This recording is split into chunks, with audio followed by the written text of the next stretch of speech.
Haleluya, haleluya, haleluya. Shalom alaikum bismillah Hamasia. Salam Aki. Aku kabarkan Injil keselamatan. Aki. Nah, Bapak Ibu yang dikasihi Tuhan dan yang saya kasihi, ketemu lagi dengan saya Evangelis Avraham Effendi Usman. Anaknu Meyo Khadim. Kita ini sangat istimewa. Saya istimewa, saudara istimewa, dan kita semua adalah orang-orang yang sangat istimewa di mata Tuhan. Nah, pada kesempatan kali ini Bapak Ibu, saya akan mengajak Bapak Ibu semuanya untuk melihat dan merenungkan tentang tujuan kedatangan kembali Yesus Kristus di akhir zaman menurut pandangan saudara kita dari Islam. Mereka sering mengatakan Bapak Ibu Isa Al-Masih atau Yesus Kristus dan Isa Al-Masih yang mereka kenal datang untuk menghancurkan salib, membunuh babi, menghapuskan jizyah, dan ini diperuntukkan bagi orang Kristen, orang Nasrani, dan orang Yahudi. Nah, sekali lagi Bapak Ibu, tujuan kedatangan kembali Yesus Kristus di akhir zaman menurut pandangan saudara kita dari Islam. Nah, orang Islam, teman-teman kita, sahabat kita dari agama Islam, sering mengatakan bahwa Isa Al-Masih akan datang untuk menghancurkan salib, membunuh babi, menghapuskan jizyah, dan ini diperuntukkan bagi orang Kristen, Nasrani, dan Yahudi. Apakah benar tujuan utama Yesus Kristus, Isa Al-Masih datang kembali ke dunia untuk melakukan ketiga hal tersebut? Pendapat ini berdasarkan pandangan saudara kita dari sebuah hadis yang berbunyi dia akan menghancurkan salib, membunuh babi, menghapuskan jizyah. Di mana tertulis hadis itu? Hadis itu tertulis di dalam hadis Abu Daud 4310.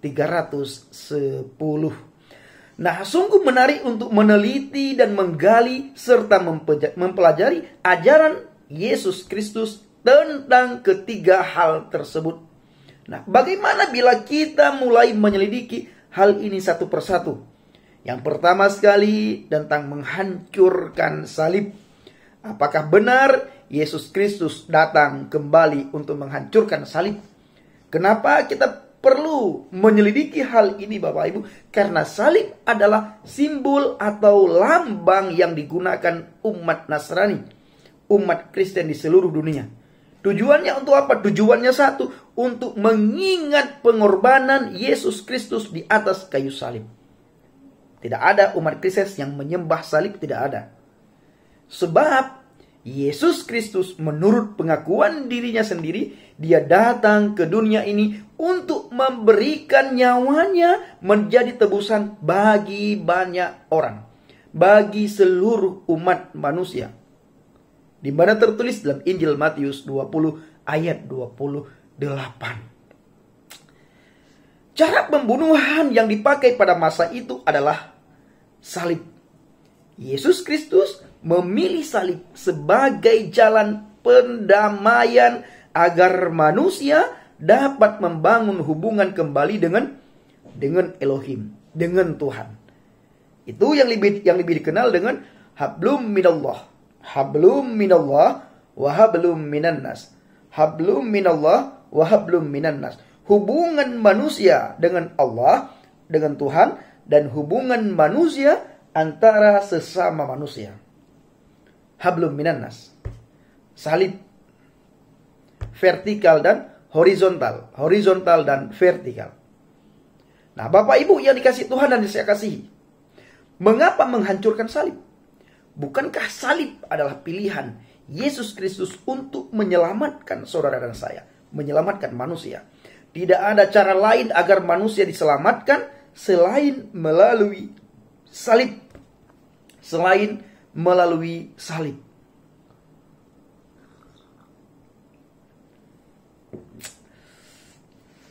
Yang kedua Bapak Ibu, kita akan selidiki di mana di sebuah hadis itu dikatakan dia datang nantinya untuk membunuh babi. Nah, ini adalah hal yang menarik untuk dicermati. Perhatikan baik-baik Bapak Ibu. Yesus Kristus tidak pernah menekankan atau menganggap babi sesuatu yang jahat. Sekali lagi saya katakan Bapak Ibu, Yesus Kristus tidak pernah menekankan atau tidak pernah menganggap bahwa babi itu adalah seekor binatang yang sangat jahat. Sehingga kita tidak akan menemukan alasan yang kuat, alasan yang jelas untuk kedatangan Dia yang kedua kali hanya untuk membunuh babi. Buat apa? Babi bukan sesuatu yang mengancam kehidupan umat manusia sehingga pantas untuk dibasmi, pantas untuk dimusnahkan, pantas untuk dibunuh. Lagi pula, Yesus Kristus tidak pernah mengajarkan hal yang berhubungan dengan makan daging babi. Uniknya, di dalam iman percaya saya, di situ dikatakan, diharamkan bagimu bangkai, darah, daging babi yang disembelih atas nama selain Allah. Dalam surat Al-Maidah.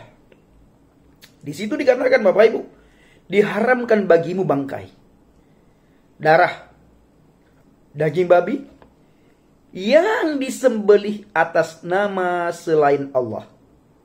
Berarti pemikiran kita orang awam yang tidak memahami Al-Quran, seandainya binatang itu disembelih dalam nama Allah, apakah halal dimakan? Kita juga tidak tahu. Biarlah saudara kita yang menjawab, atau para mu'allaf yang menjawab.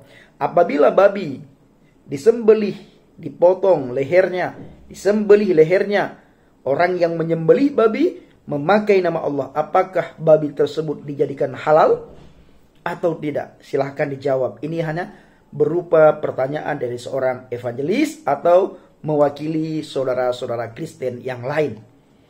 Nah, kita menunggu jawabannya. Artinya Bapak Ibu, menyembelih daging babi diperbolehkan asal akan atas nama Allah. Apakah demikian atau bukan? Kita tunggu jawabannya dari saudara kita ataupun dari Geraha Mu'allaf, supaya mereka menjawab pertanyaan, apabila daging babi disembelih memakai nama Allah, bolehkah dimakan, haramkah atau halal? Karena sesuai dengan surat Al-Maidah, diharamkan bagimu bangkai, diharamkan bagimu darah, diharamkan bagimu daging babi yang disembelih atas nama selain Allah.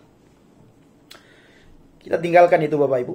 Bila Yesus Kristus tidak pernah mengajarkan perihal daging babi, untuk tujuan apa Yesus Kristus membunuh babi di akhir zaman? Di akhir zaman untuk apa? Nah, hal yang ketiga yang sangat menarik juga Bapak Ibu, menghapus jizyah. Suatu hari orang Yahudi datang kepada Yeshua HaMasiah dan mereka bertanya, apakah kita diperbolehkan membayar pajak kepada kaisar atau tidak? Yeshua HaMasiah menjawab, tunjukkanlah kepadaku 1 dinar. Gambar dan tulisan siapakah ada padanya? Gambar dan tulisan siapakah yang ada pada dinar tersebut? Lantas orang Yahudi menjawab, gambar dan tulisan kaisar. Lalu Yeshua HaMasiah berkata kepada mereka, kalau begitu berikanlah kepada kaisar apa yang wajib kamu berikan kepada kaisar, dan kepada Tuhan apa yang wajib kamu berikan kepada Tuhan.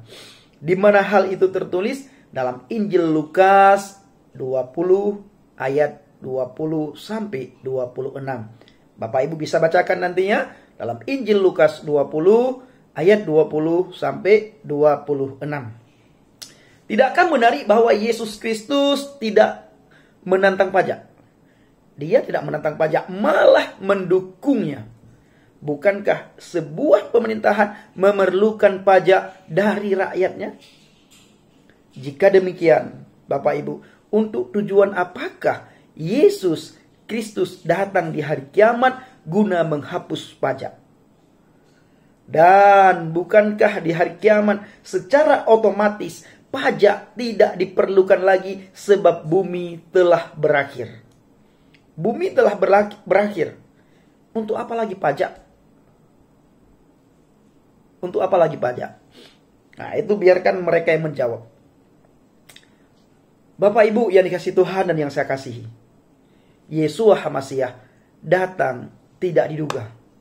Tidak ada satu manusia pun yang tahu kapan dia datang. Tetapi Alkitab menjelaskan dan memberitahukan kepada kita, tidak diketahui kapan dia datang, tetapi tanda-tanda datang dia yang kedua kali itu dijelaskan dan diberitahukan kepada saudara dan saya. Pandangan kiamat menurut saudara kita dari Islam bahwa dia datang untuk menghancurkan salib, membunuh babi, dan menghapuskan pajak adalah hal duniawi. Sedangkan faktanya bahwa kedatangan Yesus Kristus kelak untuk menghancurkan kekuatan kegelapan atau iblis. Dan tidak ada urgensinya menghancurkan salib, membunuh babi, dan menghapuskan pajak. Sebab secara otomatis hal itu musnah seiring dengan berakhirnya dunia ini.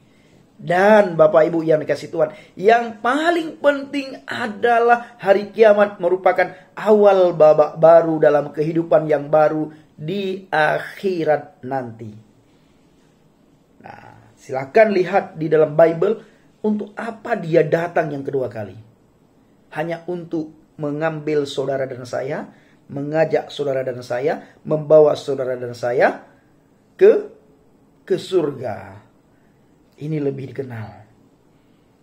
Nah, Bapak Ibu yang dikasihi Tuhan, pertanyaannya adalah apakah kita akan mendapatkan bagian dalam kehidupan kekal dan mendapatkan hukuman kekal bersama iblis atau sebaliknya?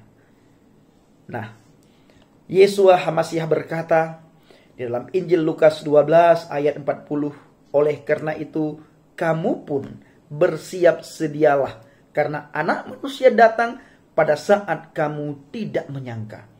Tidak kita sangka kapan dia datang. Dia berkata, dia datang seperti pencuri. Kita tidak tahu kapan pencuri datang ke rumah kita. Kita tidak tahu kapan dia datang. Apakah kita sudah siapkah atau tidak siap dengan kedatangan Yesus Kristus yang kedua? Siap tidak siap, dia pasti datang. Dan persiapkan diri Bapak Ibu, iman, berpegang teguh pada firman Tuhan, pada Injil, pada perkataan Tuhan, supaya kita semua diselamatkan.